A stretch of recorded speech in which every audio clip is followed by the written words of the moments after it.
Hôm 14 tháng 6, Đảng Cộng sản Trung Quốc tuyên bố thiết lập quan hệ đối tác chiến lược với chính phủ Palestine. Thông báo này được đưa ra trong một cuộc họp giữa người đứng đầu chính phủ Palestine, ông Mahmoud Abbas, với người đứng đầu Đảng Cộng sản Trung Quốc, ông Tập Cận Bình. Theo truyền thông nhà nước Trung Quốc, tại cuộc họp này, ông Tập nói với ông Abbas rằng Trung Quốc sẽ sẵn sàng trợ giúp người Palestine đạt được hòa giải nội bộ và thúc đẩy các cuộc đàm phán hòa bình với Israel. Ông Tập nói rằng Trung Quốc và chính phủ Palestine là những đối tác tốt tin tưởng và tương trợ lẫn nhau. Ông nói thêm rằng Đảng Cộng sản Trung Quốc ủng hộ chính nghĩa của người dân Palestine nhằm khôi phục các quyền dân tộc của họ, và ông đưa ra một đề xướng 3 điểm chung để giải quyết xung đột với Israel mà trong đó Trung Quốc hy vọng sẽ đóng vai trò trung gian hòa giải. Mặt khác, ông Abbas nói rằng chính phủ Palestine ủng hộ mọi nỗ lực của Đảng Cộng sản Trung Quốc để đạt được thống nhất đất nước, đưa Đài Loan và Hồng Kông về dưới sự kiểm soát của Đảng Cộng sản Trung Quốc. Theo truyền thông nhà nước Trung Quốc, ông cũng nói rằng chính phủ Palestine lên án sự can thiệp từ bên ngoài vào công việc nội bộ của Trung Quốc trong các vấn đề chẳng hạn như tình hình ở Hồng Kông và khu vực Tân Cương. Người Hồi giáo Duy Ngô Nhĩ nói rằng Đảng Cộng sản Trung Quốc đang tiến hành một cuộc diệt chủng đối với họ ở khu vực Tân Cương. Palestine tin tưởng Trung Quốc và tin rằng Trung Quốc sẽ tiếp tục duy trì công lý. Chúng tôi cũng sẽ chắc chắn ủng hộ Trung Quốc, ông Abbas nói trong cuộc họp với ông Tập. Đảng Cộng sản Trung Quốc muốn trợ giúp đàm phán hòa bình.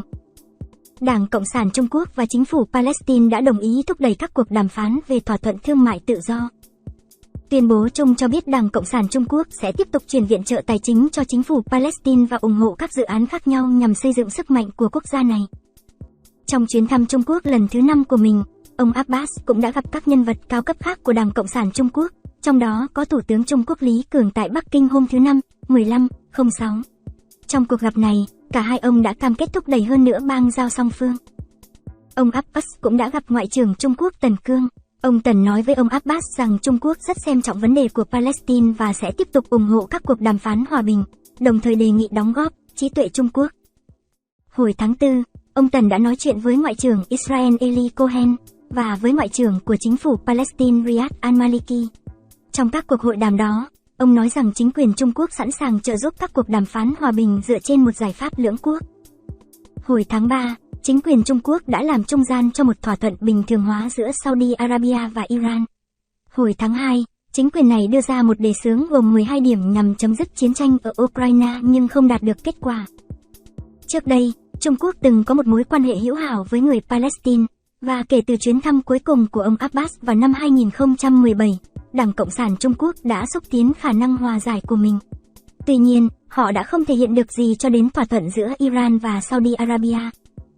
Quan hệ mật thiết với chính phủ Palestine. Các đại diện của Trung Quốc thỉnh thoảng đến thăm Israel và các vùng lãnh thổ của Palestine, nhưng Đảng Cộng sản Trung Quốc chưa từng giữ một vai trò quan trọng nào trong các cuộc xung đột hay ngoại giao, mặc dù họ phụ thuộc vào khu vực này để có dầu mỏ. Tuy nhiên, theo ông Mohammad Mustafa, cố vấn kinh tế của ông Abbas, Đảng Cộng sản Trung Quốc và chính phủ Palestine đã đạt được một thỏa thuận về nguyên tắc đối với 4 dự án mà Trung Quốc sẽ tài trợ.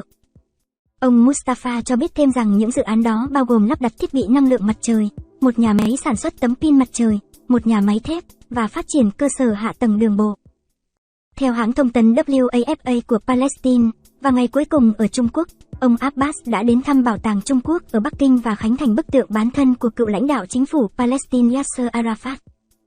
Ông Arafat cũng là chủ tịch của Tổ chức Giải phóng Palestine, PLO, mà Đảng Cộng sản Trung Quốc là một trong những bên đầu tiên công nhận. Cẩm An biên dịch. Chúng tôi đưa tin, kết luận thuộc về độc giả và chương trình này không thể thiếu sự ủng hộ của quý khán giả. Để tồn tại của các bạn YouTube thường xuyên chặn quảng cáo, kiểm tỏa và hủy đăng ký của quý vị nếu bạn muốn ủng hộ chương trình. Đây là channel chính thức của Trường Bảo News Sài Gòn. Bạn có thể ủng hộ viên kênh duy trì, PayPal, TIET889a@gmail.com.